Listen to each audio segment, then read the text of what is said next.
beautiful people. Welcome back to an all-new episode of Point of View. Today, we're joined by our co-host, the marvelous Miss Claudia Massey. Welcome. Welcome. We're so excited to have you. Thank you. We're excited. Yes. Coming up on today's show, gospel singer and pastor Marvin Sapps is facing backlash after allegedly holding his congregation hostage until they paid their tithes and offerings, maybe. We have all the details. Later in Girlfriend's Guide, in honor of Women's History Month, we're having an important conversation about domestic violence among women, a topic that doesn't get talked about enough. So grab a seat, join the discussion. You're watching POV.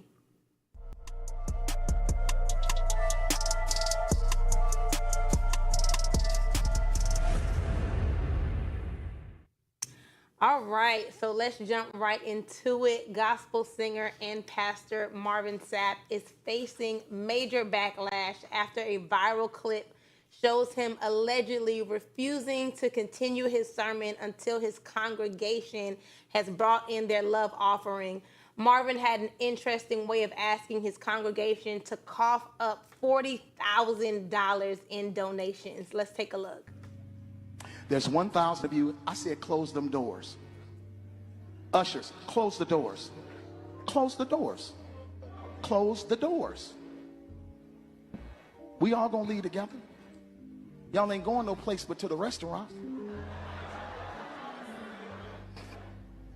There's 1,000 of you tonight, and those that are watching, it's 1,000 that's watching online. This is a small seed. If I get 1,000 online to give this, if I get 1,000 in the sanctuary to give this, that's $40,000 tonight. Lord Jesus.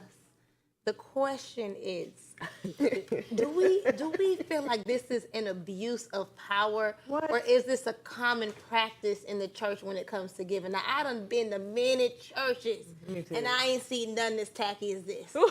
Shut the doors is crazy. And the fact that he had to say it 4 times was the ushers didn't want to do it. Okay, that part. They were like, "Are you joking? Right. Is this a joke? You for real? Like, should we really shut it?" I said, Right, shut the door.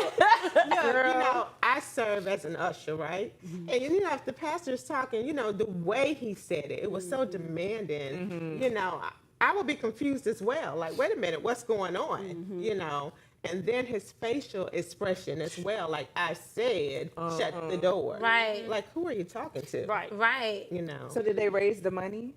I'm not sure, and if they did, it is not going to be disclosed, especially after now the fact that it's gone viral. And I have so many mixed feelings about this. On one, I feel like, at some extent, I know we're living in the cell phone, social media era, but there are some things that may be in sacred places if the church is still considered a sacred place, because some of these churches are going right to hell.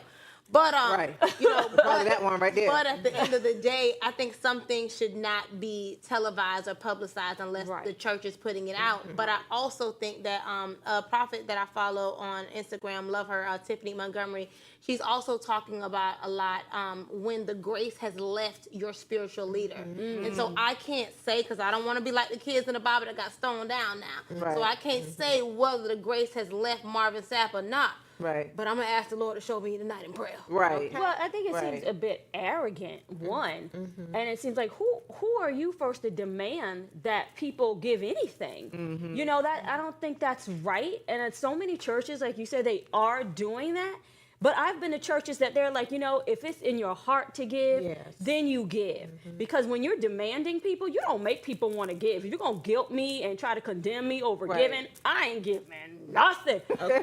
Not at that church. Not at that church. Not at that church. Yes, it was definitely the presentation of it. Yeah. Because, it could have been handled or, presented in such a different manner, where people would have been eager to give. But I also get it, too, that, you want to keep your church doors open. It's important to give to your church where you're getting fed, because there are bills to pay. Just like at your home, you go there and you get the word. They have bills to pay. They got to keep the roof over their head. They got to keep the lights on. And you want to go there. And you should want to support your pastor, because your pastor is there feeding you hopefully he feeding you right. That's Hey. the thing. No, you know. But I mean, what do? You got to know that for yourself. But I mean, it's important that we as a community, we want to support, we want to tithe, we want to keep our church doors open. But that right there, absolutely not.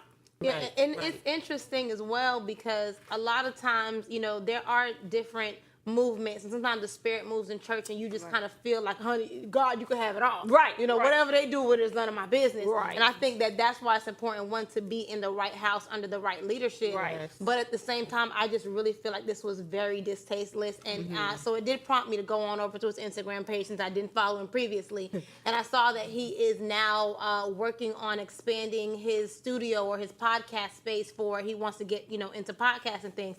So I'm wanting to know, is that what the $40,000 was? Honey. You know what I'm saying? Right. Okay. Look here. Oh my You goodness. asking the church to raise $40,000 for your podcast? I speculate. I don't know what it was for. Speculation. You did just say grandbaby. It could have been for that. too. We don't Allegedly. know. Right, but Marvin needs to sing the songs and work the people up that way, baby, because that preaching didn't do it for me. Right. But on to our next topic. Some say that money can't buy happiness, but it can cost you a friendship. A recent study found that 54% of people have lost a friendship over money issues, whether it's unpaid loans, financial differences, or feeling taken advantage of. And 71% of people had lent money to friends and family and never been repaid. So is lending money to a loved one ever a good idea, or is it a recipe for resentment? I'll tell you this. Tell Right. us, Junie. Do we want to hear it? Do not. No. This is literally a word of advice. Okay. Do not give anything that you are expecting to receive back. Don't I was give gonna it. say that now. Don't give it if you cannot afford to lose it, because it's not always guaranteed to come back. That's good. Now, I have lost unfortunately, of friendships because of money, and it's just like, I just feel like if you my friend and we really friends and I give you something, or there's a situation where money is involved and you don't got it, say you don't got it. So that maybe I can have you. But if you don't tell me that you don't got it and you just moving however you move and now there's a bill due, now you're making me look bad. Also, expectations. When we're in a relationship with men, we set our expectations, the boundaries, and so forth. So, I think that should be in place as well with friends and family. Yes. That's Yes. important. For sure. I'm also wondering, is money really the friendship killer, or is it, exposing underlying issues? Such as. As far as what? As far as you can their there irresponsibility. or there could already be resentment, or it could be Them not being irresponsible. able to take accountability. Like, which road do you want me to go down? It sounds like you're going down a familiar road. So I don't know if I want you to feel go very down triggered right now. She triggered, honey. Where you want me to go? It's lack of accountability. I feel like if you owe somebody money, then you should pay them that money, or you should. What's them little apps called, Klarna? You could go and pay Klarna in installments, but you can't pay your friend. Okay. Girl. Good point. Oh, but that is a good point. But also, I hate when people borrow money and try to pay me back in installments. Hold it No. until you build it up. No, I don't want you to give me I don't want you. Then I'm not They gonna pay. trying. I don't want you to But give me it's an $1,000 effort. in $25 increments, baby. But it's an I've never effort. seen $1,000. But it's an effort. It's an effort to Take repay something. you. Yes. Imagine them not Just giving you period. anything Not at even all. making an effort. Exactly. Because if they have to hold it, remember now, they needed it. If Right. they have to hold it, they're going to need it. Right.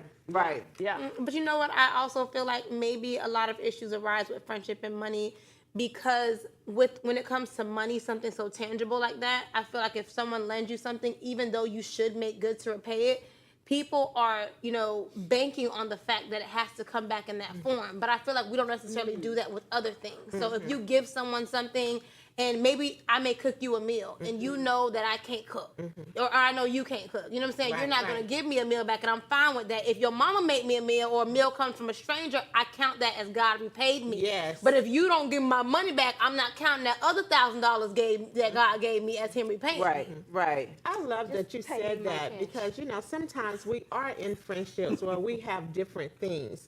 One friend might have money, and another friend might, really support, And take accountability. Yes, and take accountability, so that sort of equals out the friendship.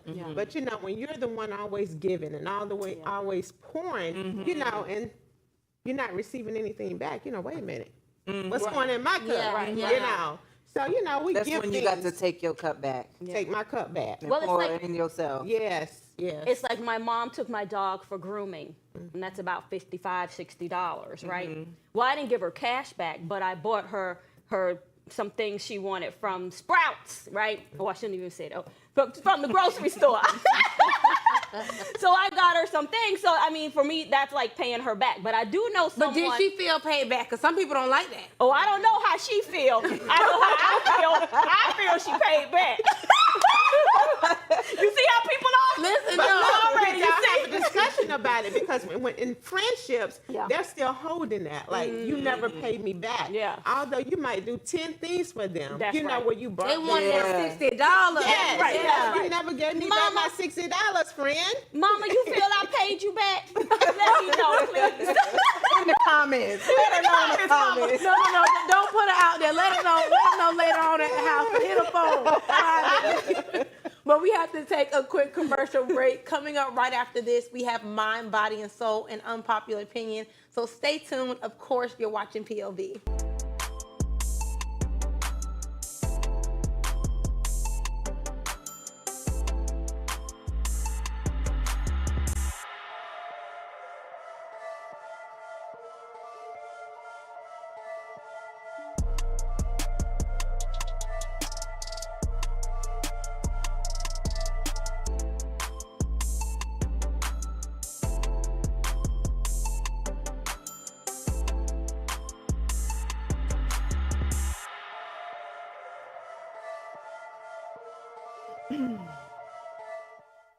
What's up, social media family? Thank you so much for tuning in. It is Thursday, and I got a question.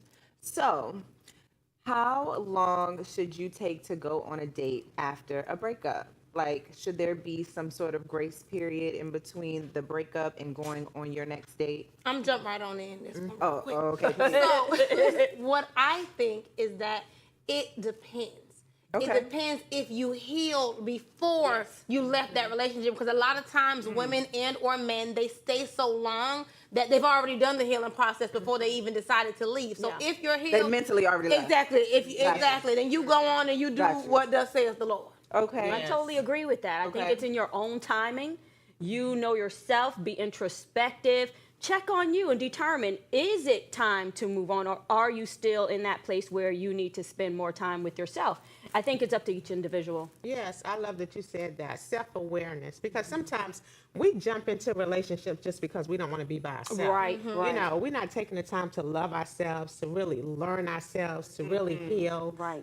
So just, take that time for self-awareness. But if you are a secure person, and like you said, if you've already left mentally, do you. Okay, and just like that, do you. You hear me? Okay, if you're ready to go on that date, go on that date. Okay? We're going to get back to the show.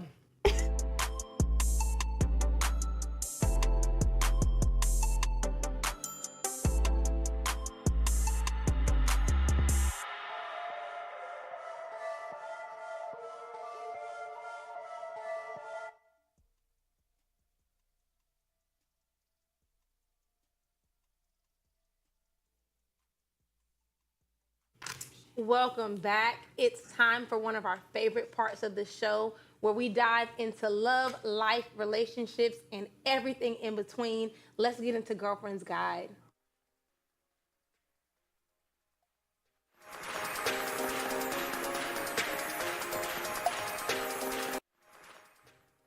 As we celebrate Women's History Month, we honor not just the achievements of women, but also the battles they fought and overcome. Today, talking about survival and resilience, because the reality is 1 in 4 women in the United States have experienced severe physical violence from an intimate partner. It is a tough truth, but a very much needed conversation. And so we're so excited to have this conversation with you today, Miss Claudia, and just to touch a little bit on this unspoken topic that really doesn't get enough, publicity. Yes. Yeah. So, what I know a little bit about your, story and some of the things that you've been triumphant over. And so this is Women History Month, and we're so excited to tell us a little bit about who you are. Yeah, so a little bit about who I am. My name is Claudia Massey from Richmond, Virginia. I'm a business owner, television host on Preach the Word Worldwide Network TV. No, that's right. Radio host in Richmond, Virginia. I love God, married to a wonderful man, James Massey. Just shout out to him, who served 29 years in the military. Yeah. Shout out. Yeah. Big up, big up. Look, and I have to say, shout my husband out, because as we're talking about domestic violence, I was married to a man, who was mentally ill, and we have to realize that, sometimes we overlook mental illness. But when people do certain things, there's always the question, why? What makes us do the things that we do? Right. And, it's a lot of people walking around with undiagnosed mental illness. Yes. So, I really went through a short time, because I was only married to this man for 2 years. I realized, hey, I'm not being loved. I'm not being respected. I'm not being valued. I'm not, and I won't really say punching bag, because, I experienced things like being pushed to the floor, being held down and having bruises on my arms, or a fist balled up in my face, So I was constantly praying. And also, I even at one point felt like I didn't even want to be here anymore. And so, and I just, gave you all a snippet of who I am today. So I just really want to encourage women and men, who are experiencing domestic violence. Hang in there, that there's hope, and that you can reclaim your life, But, and I know also it's not easy to just walk out the door, People stay for different reasons. I stayed at the time. I come from a little small town called Council, North Carolina. No stoplight, right? And moved to Richmond, Virginia. And I'm just like, okay, what now, God? Here I am. I've uprooted my children. Here I am. So yes, it did take 2 years. Why did I stay? For security. We stay for many different reasons. But at the end of the day, we do have to find a way to, exit the relationship, So, hey, for those of you who are experiencing, the women, because it's Women's History Month, you deserve better. You are better, and a lot of times we have to affirm ourselves and know we are enough. We are worthy. We are deserving. We are loved, Right. And, Yes. Yes, hey. well, we congratulate you and we celebrate you. Yeah. And we are so excited and blessed even by your strength, just as a show to us and all women that, whose life you get to touch, and everybody that you encounter for what God has called you to do. And, I hear you say, it was only 2 years, but that's a lot of days. Yes. That's a lot of long days. nights. Yes, it is. Yes. So Yes. I thank God for, what he was able to get the information to you in that time, because, look how many people you're able to bless and speak to and heal now. So, Yes. yeah. So what was the turning point that, gave you the strength to leave? Yes, the turning point, God works in all kinds of ways. We pray and we ask God, deliver me from this, deliver me. And, I saw some signs, but, I went through with the marriage, and I was constantly praying, and actually something else happened, which isn't my story to tell, but something else happened that allowed me, hey, now Ooh, I'm free. Social services had to get involved, and a lot of different things happened. And it wasn't because of his abuse to me, but something happened. And, So you were forced away, really? yes, I was forced But away. you wasn't going to leave, probably. No, I was working on it. Okay. Yes, I was definitely working on it. Okay. But God just, sped things up for me. Yeah. Yes. Thank God. Yes. What kind of support or resources do you think would have helped you, at that time earlier in your journey? Absolutely. If I had someone that I was listening to the way people listen to me today on my show, Reclaiming My Life, Yeah. someone that I felt like, oh, I can go and I can talk to her and she can help me. But I wasn't seeing anyone, and that's the purpose of my show, to talk about the trials and the trauma we experience in life, how we overcome and reclaim to give other people hope. Because, see, people aren't sharing, hey, I'm in a domestic violence Especially that, relationship, yeah, for sure. or I've been abused or whatever, trauma we are experiencing because we feel we're going to be judged or criticized or questioned, well, why did you ever do it? People aren't really showing empathy, for what we're going through. But, on my platform, so many people are coming, giving these kind of testimonies to give others Can hope. you tell our viewers where they can find your platform? Absolutely. It's Preach the Word Worldwide Network TV. It's based in Atlanta, Georgia. Also, you can find it on Roku and Prime and Apple TV as well. Follow my YouTube, Coach Claudia Massey. I post my shows there as well.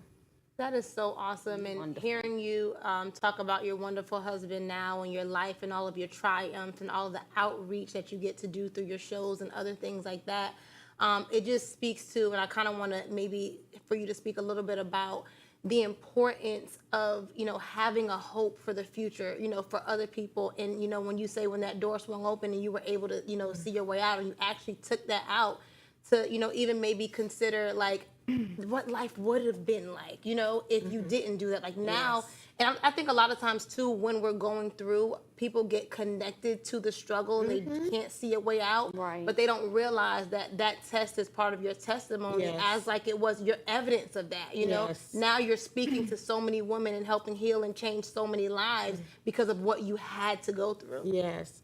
I can't even imagine if I had continued staying there. I was mentally, emotionally, physically drained because when we're going through such sadness on a daily basis, it takes a toll on your health, your physical health, your mental and emotional health. And then you have to put on a mask every day, for your children, for your church family. You want everybody to think everything is okay, and then you have a group of friends where we're sitting around talking and, they're saying, well, I went through blah, blah, blah, because they had already gone through it and they were free. And I'm sitting there, I want to get it out, but I can't get it out, just afraid, so I just want to say, hey, you don't have to be afraid, that there is hope. There are resources.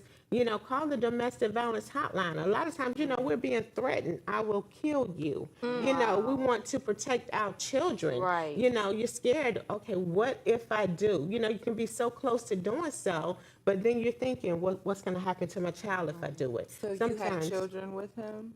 Not with him, no. Okay. I had 3 daughters. Before him? Yes, before him. Okay, okay. So you didn't have any kids with him? No, thank God. Thank God. Thank God. We're gonna keep going. Thank God. Yeah, don't never need to talk to him. Did you have like any emotional ties, you feel like, when you actually left? No. Or were you just happy to be gone? I was happy to be gone. Thank God. Yes. So you healed before you left.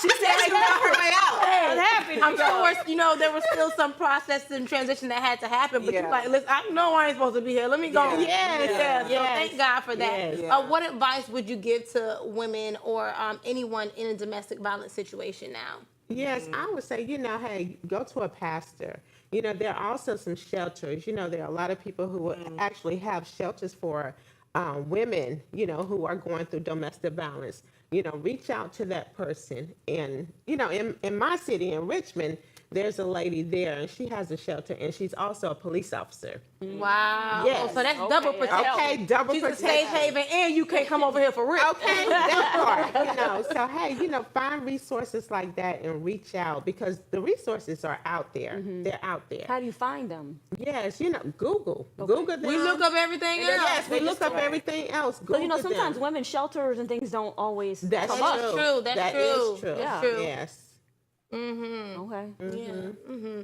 I think there needs to be. I remember seeing some content and information a while ago about like little codes, and things like that. And I think that that's something that maybe we all need to learn. I wish there was a secret space that we could, learn, like, you know what I'm saying? Like, Like how they do at the SOS bars with when your they eyes. say- when they have it on the women's stalls on the back of the bathroom Yes. stalls, it says "Ask the bartender for an angel shot" Yes. if you feel like you're in trouble. yes, okay. I like stuff like Yes, that. Yeah, Yes. I love That's that. I good. love that. It's so important. And again, I cannot, say enough how much we honor you. And I am so Yeah. grateful for your story, Yes. 100%. And just all that God is doing and allowing you to do. So we are so happy to be able to connect with you today. And thank you for being transparent. And I really hope that if there's anyone at home that is watching this that needs to take that leap of faith and just to see some light at the end of the tunnel, we have Miss Claudia Massey here that has truly been triumphant, and it definitely can be you too. So we thank God for that. Yes. And again, amen. can you tell people where they can follow you? Yes. Yes, follow me on Facebook, Claudia Massey, Instagram, Coach Claudia Massey, YouTube, Coach Claudia Massey. And look, if y'all want to reach out, if you're going through, email me at hello@claudiamassey.com. I love that. Just Hello. Google Claudia Hello. Massey, you will find Yes. her. Yes. It's the Okay. hello at ClaudiaMassey.com. like that Y'all too. need to be able to remember that. Yes. But that's a wrap for today's show. And as we wrap up Women's History Month, we'll leave you with this powerful quote from Robin Roberts. You never know which experiences of life are going to be of value. You've got to leave yourself open to the hidden opportunities. Thank you so much for tuning in to POV. Catch us here weekdays only on Afro TV. Good night.